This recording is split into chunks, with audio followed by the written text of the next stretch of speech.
Hey everybody, today I have volumes 5 and 6 from the My Hero Academia Break Time collection, so Kirishima and Tsuyu in their hero costumes. I think this line is super neat. I'm also a little biased. I do love purchasing figures, but so far the other figures have been really strong. I own these 4 guys so far, so I will do a comparison later on. But these 2 have also been the ones I've been anticipating the most. From like the stock images, I wasn't really sure that I like this Kirishima's like face mold. I'll compare him to these two because I think these are really great, but I think I'll go ahead and open Tsuyu first.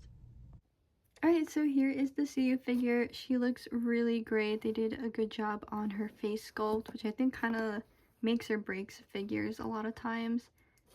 Her costume is overall pretty simple. I really love her hair bow. And there's even this bottom part that's like curved so that when she sits, it's more realistic. Her pose also fits her character really well. I love that for this line. Everyone else also has like a very unique pose. Yeah, overall she's super cute. I think they did a really great job on her considering that the last one I got.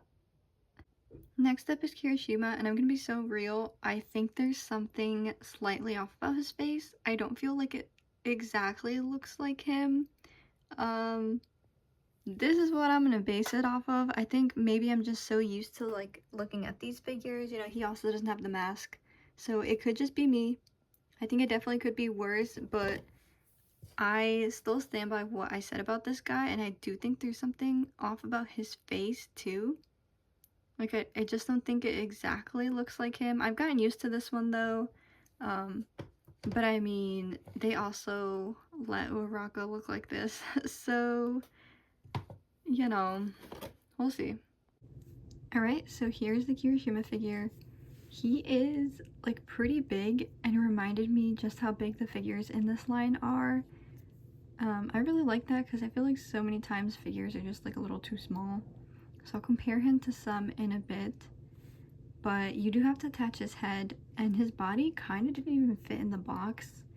They had to like cut a hole in the cardboard for that. But yeah, you just have to stick his head in there. Yes, it does hurt to touch the hair. But dude, he's huge. But anyways, let's go to the sculpt. I think he has such a great sculpt, guys. Like, this is super well done. You got the folds in his clothes, the goofy boots. My gosh, they even put, like, look at this paint job. They shaded his little like torn fabric down here, and they shaded parts of his skin on his back. They also shaded under his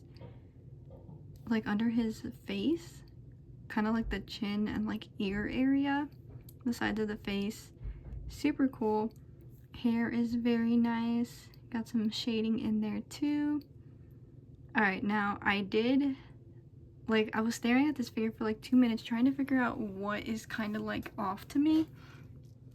I think part of it might be the nose. It doesn't look as like prominent as it does in person, but he has like a very, they gave him such like a snatched nose.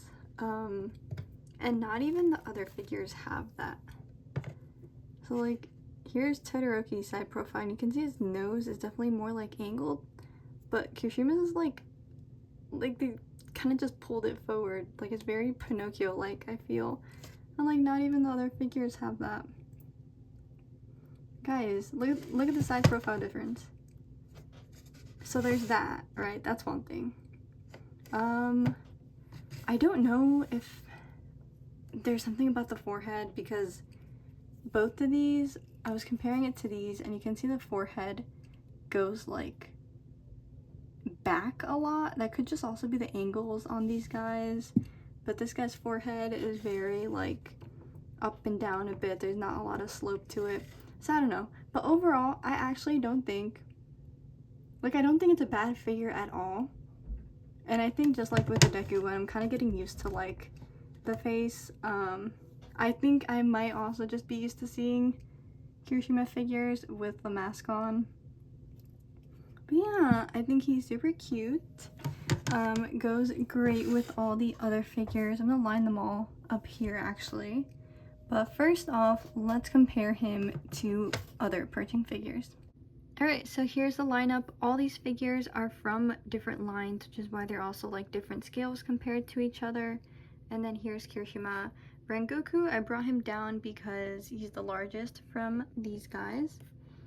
And you can see Kirishima's face is even just like a lot larger than this guy. They also have kind of like similar cape things going on.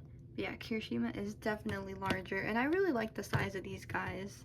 I think this is a really great line. The Itadori is super small. I like this figure. Like I like the sculpt and that he's like the ending version and then he's eating. I think that's super cool, but I think a lot of perching figures are around the size, and look just how much bigger this guy is. And then this Gojo is like really large, but like low-key, just based on like the head size, Kirishima is like on a lot larger scale. But yeah, that's basically a comparison to a lot of perching figures. It's probably how most of them are gonna be. But now I'll set him up with the rest of the line.